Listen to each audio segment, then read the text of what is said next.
सबसे चौंकाने वाली खबर इजराइल से सामने आ रही है, क्योंकि इजराइल अब यूक्रेन के युद्ध में अपने सबसे खतरनाक हथियार के साथ उतर सकता है। हैरान करने वाली बात यह है कि पुतिन भी इसके बारे में ज्यादा नहीं जानते।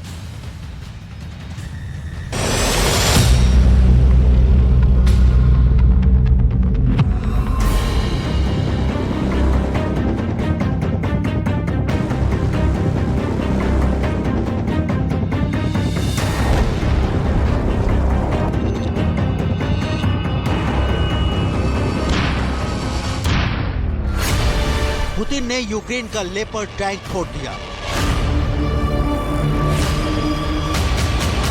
पुतिन ने चैलेंजर टैंक को वार्निंग दे दी।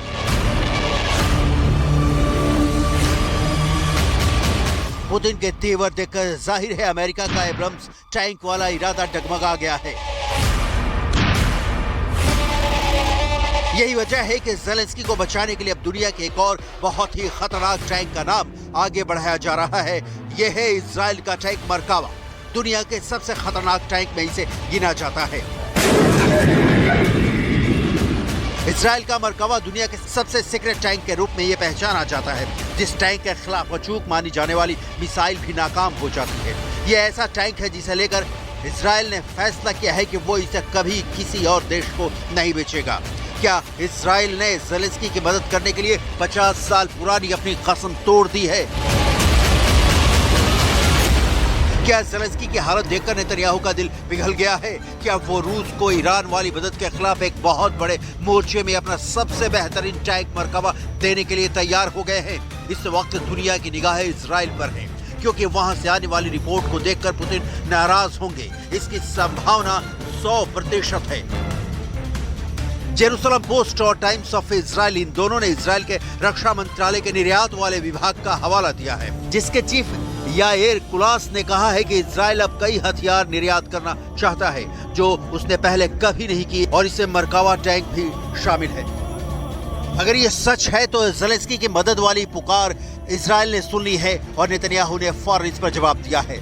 ऐसा इसलिए कहा जा रहा है क्योंकि मरकावा टैंक को लेकर इससे बड़ी खबर है, और वो खबर यह है कि इजराइल के मीडिया में इस बात की पुष्टि की जा चुकी है कि मरकावा टैंक 2 देशों को बेचा जा सकता है, और इसमें एक यूरोप का है। लेकिन इजराइल के अधिकारी ये बताने को तैयार नहीं कि यूरोप में ये देश कौन से हो सकते हैं।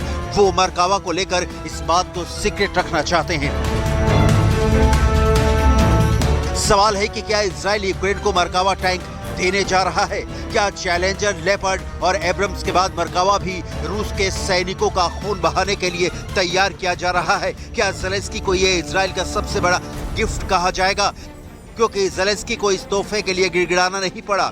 जिस तरह वो लेपर्ड और एब्रम टैंक्स के लिए नेटो से भीख मांगते रहे, लेकिन इजराइल अब इस गिफ्ट को एक और सरप्राइज वाले डब्बे में बंद करके ज़ेलेंस्की को थमा सकता है। मरकावा क्या ज़ेलेंस्की को बचा लेगा? क्या ये टैंक जो अब गजा या फिर वेस्ट बैंक पर चढ़ाई करते हुए देखा गया है, क्या वो यूक्रेन की जमीन पर रूस को चैलेंज कर पाएगा? मरकावा को लेकर बहुत सी बातें हैं जो आज भी इजराइल की डिफेंस इंडस्ट्री के अंदर ही सीक्रेट बनकर रह गई हैं। दुनिया इस टैंक के बारे में बहुत सी बातें नहीं जानती है। इजराइल की भाषा हिब्रू में मरकावा का मतलब होता है रथ, और अब यही इजराइल की थल सेना का सबसे खतरनाक हथियार माना जाता है। इजराइल अरब देशों के साथ 1967 में हुए युद्ध के बाद इसे बनाना शुरू कर दिया। 1973 के युद्ध के बाद इसके डिजाइन में और बदलाव किए गए।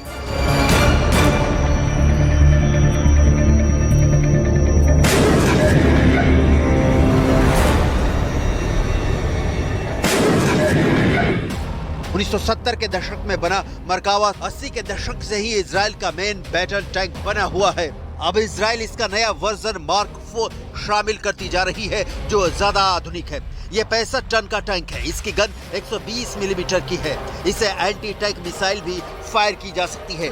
1500 हॉर्स पावर वाले इंजन से ये 65 किलोमीटर प्रति घंटे की रफ्तार तक दौड़ सकता है। सबसे खास बात यह है कि दूसरे टैंकों की तरह इस टैंक का इंजन पीछे नहीं आगे होता है, ताकि दुश्मन के हमले के वक्त इस टैंक में बैठे सैनिक सुरक्षित रहें। अगर मिसाइल से अटैक भी हो तो आगे के हिस्से पर उसका असर हो। यह टैंक बड़ा होता है और इसमें 4 क्रू मेंबर के अलावा 6 सैनिक भी सवार हो सकते हैं, यानी एक इन्फेंट्री फाइटिंग व्हीकल के तौर पर भी काम करता है। यानी अगर यूक्रेन को यह मिला तो ज़ेलेंस्की की सेना एक टैंक के साथ 2 काम कर पाएगी और वो भी पूरी सुरक्षा के साथ। मरकावा में एब्रम्स की तरह द ट्रॉफी एपीएस यानी एक्टिव प्रोटेक्शन सिस्टम लगा होता है जो इसे एंटी टैंक गाइडेड मिसाइल से बचाता है। ये टेक्नोलॉजी अब आधुनिक टैंकों के लिए बहुत जरूरी बन चुकी है। मरकावा अगर ज़ेलेंस्की को मिला तो उसका मुकाबला रूस के T-90 टैंक से होगा। इसलिए यूक्रेन में अब टैंकों की लड़ाई जबरदस्त होने वाली है। इनमें एक तरफ यानी ज़ेलेंस्की का चैलेंजर टैंक है और साथ में लेपर्ड टैंक और दूसरी तरफ पुतिन का T-90 टैंक।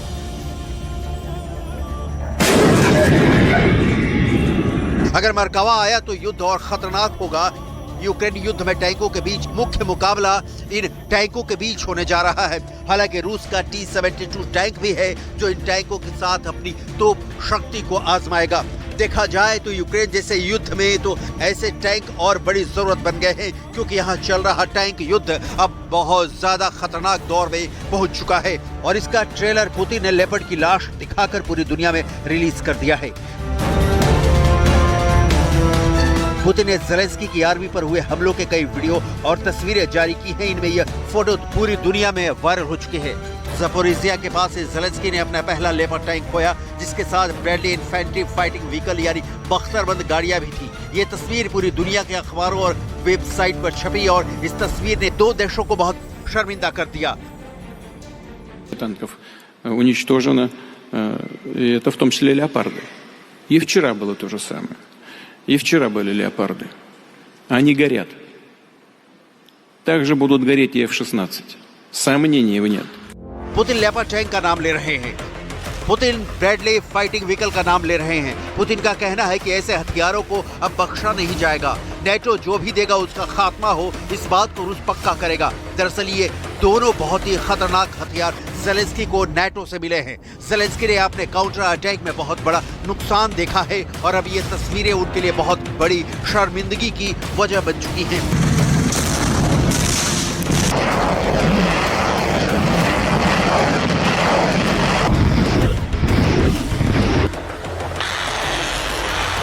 यूक्रेन के युद्ध को जुलाई महीने में 1.5 साल का वक्त हो जाएगा।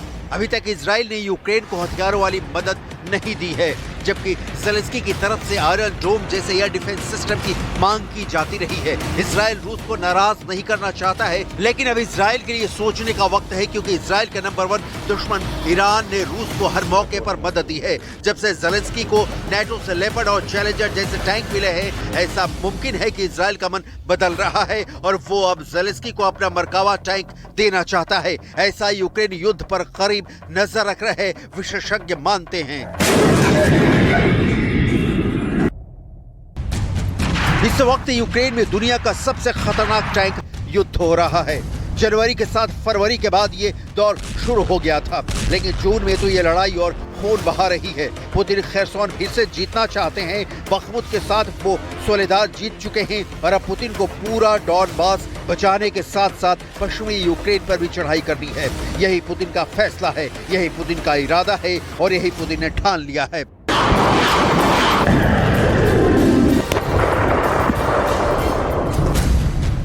इसके लिए पुतिन ने बड़ी रणनीति बनाई है क्योंकि अब जाहिर है कि टैंक अब यूक्रेन में बहुत ही खतरनाक युद्ध के लिए सबसे बड़ा हथियार बनने जा रहा है।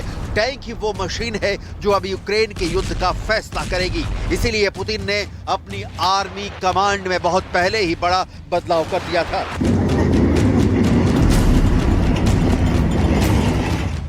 इस वक्त रूस के top tank commander Valery Gerasimov रूस की सेना में चीफ ऑफ जनरल स्टाफ हैं। Valery Gerasimov armoured corps officer हैं और टैंक युद्ध के बहुत बड़े और खतरनाक खिलाड़ी माने जाते हैं। जनरल वलेरी गेरासिमोव के आने के बाद अब रूस का फोकस टैंक वॉर पर है और साथ में अटैक हेलीकॉप्टर की वो जुगलबंदी जिसके सहारे टैंक रेजिमेंट यूक्रेन की जमीन को चीरते हुए आगे बढ़ रही है। यूक्रेन में टैंक युद्ध बहुत खतरनाक दौर में पहुंच चुका है क्योंकि दावे बहुत बड़े बड़े किए गए हैं। फिलहाल सबकी नजर चैलेंजर पर है, लेपर्ड टैंक पर भी। दोनों बहुत भारी टैंक है और यूक्रेन की दलदली जमीन पर वो भी बुरी तरह फंस सकते हैं। रूस के हेलीकॉप्टर पावर के आगे वो भी जूझते हुए नजर आएंगे, इसमें कोई शक नहीं होना चाहिए। इसलिए जनरल वरेली गेरासिमोव ही चाहेंगे कि अपने पूरे करियर का ख्वाब वो पूरा करेंगे, यानी नेटो के टैंक को अपनी सर्विस में ऐसी धूल चटाएं कि ब्रिटेन और जर्मनी से लेकर अमेरिका भी याद करे कि पुतिन के किसी टैंक कमांडर से पाला पड़ा था।